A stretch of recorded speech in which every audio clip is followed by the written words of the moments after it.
And there are some truths that need to be told here today in this House. The first truth is that this is not a women's bill.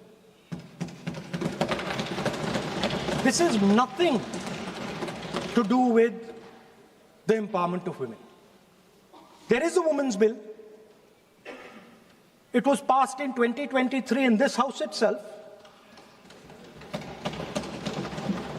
And my friends and teachers in the BJP said that it will be implemented in 10 years' time. That is the women's bill. This is an attempt to change the electoral map of India, using and hiding behind India's women. And actually it is a shameful act. Because instead of giving them women's reservation, which is very easy to do, and every single opposition person will support it right now, bring that old bill back right now, and we will help you pass it for implementation from this second. Now, that is the women's bill. This is something else. And the truth needs to be told about what this is. There is a central truth in India's history, in India's past and present. And I have become more and more and more aware of this truth. And that is the brutal, cruel, unforgiving treatment of the OBC community, of the Dalit community, and other communities, minorities and women. And this is a historical fact. This need not be argued here. Everybody knows how Indian society treated OBCs, treated Dalits, what was done to them, what was done to their women, what they were allowed to do, what they were not allowed to do, how they were blinded when they read certain documents, how metal was poured into their ears when they heard certain verses. This is a fact. Now, what is being attempted here is a bypass of the caste census. What they are trying to do is they are trying to avoid giving power, giving representation to my OBC brothers and sisters, and to take away power from them. This is the agenda over here. That's the first agenda. Manuvad over Samvidhan. Amit Shah ji says that the caste census has begun. And he repeated twice yesterday, trying to be clever, saying that houses don't have castes. The point is not whether houses have castes or don't have castes. The point is whether the caste census is going to be used for representation in Parliament, Vidhan Sabha, Lok Sabha. And what you're trying to do now is trying to make sure that caste census has nothing to do with representation for the next 10 years, 15 years, so that you can kick the ball down the street. That's the first thing that is being done. Second thing that is being done, equally bad thing, but a very dangerous thing. What you're doing, because you're scared of what is happening in the politics of this country, you're scared of the erosion of your strength, you're trying to rejig the Indian political map. You have done it in Assam, You've done it in Jammu and Kashmir, and now you're imagining that you can do it in India. And you need a constitutional amendment to do that. Now let me explain what you are doing. You are telling the South Indian states, you are telling the northeastern states, you are telling small states in India that in order for the BJP to remain in power, we are going to take away representation from you. This is nothing short of an anti-national act.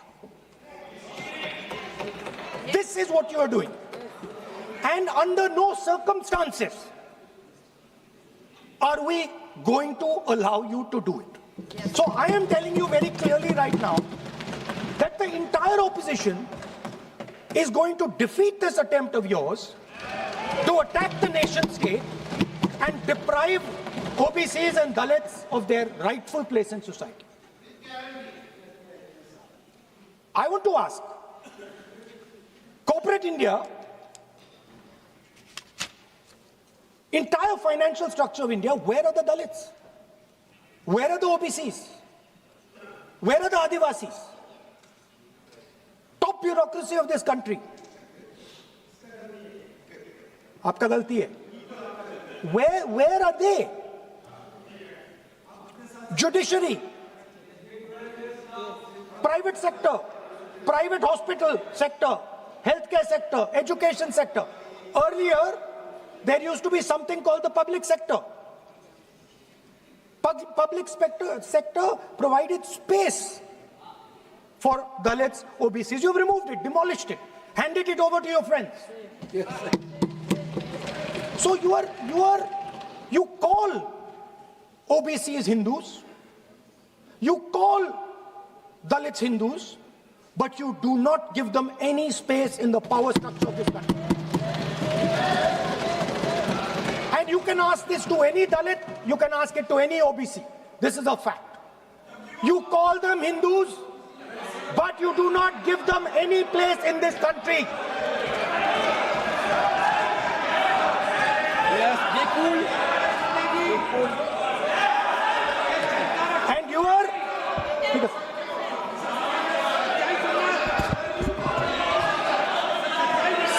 सच्चाई अच्छी नहीं लगती आपको.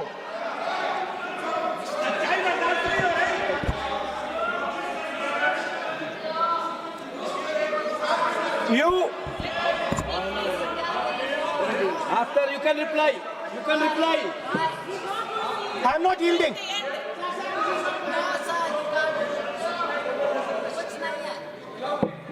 I'm not yielding.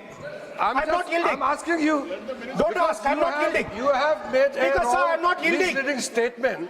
I have to make clarification. Speaker, sir, I'm not yielding. But sir, Sri Rahul Gandhi ji is talking about reservation in assemblies and parliament for OBC and for religious minorities. That is not permissible. When Congress ruled this country for more than 60 years, why did not Congress party provide that constitutional reservation for OBC? Congress has to answer. Rajiv Gandhi ji ने on record OBC reservation का विरोध किया था. राजीव गांधी जी ने जब प्रधानमंत्री थे और जब प्रधानमंत्री नहीं थे तभी उन्होंने ओबीसी का रिजर्वेशन अपोज उस समय का प्रधानमंत्री राजीव गांधी जी ने किया था. राहुल गांधी जी उसका जवाब दे सकते हैं कि राजीव गांधी जी ने क्यों अपोज किया था OBC reservation.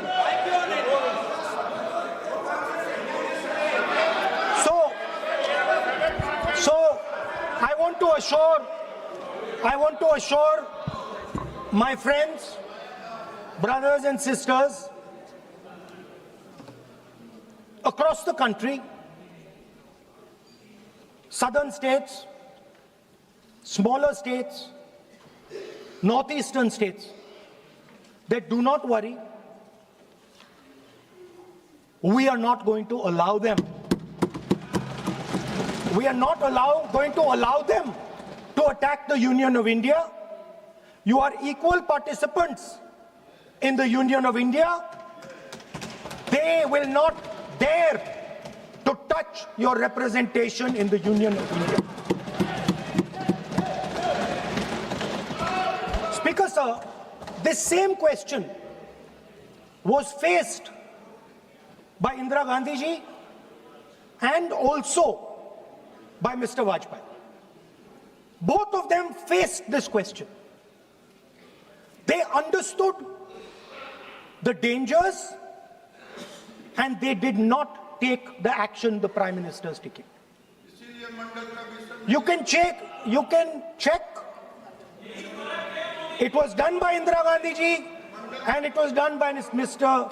Vajpayee. I am going to explain later in the speech why Mr. Modi is doing it. Then you can have your answer. Wait. It's coming. Now, it's loading. Exactly.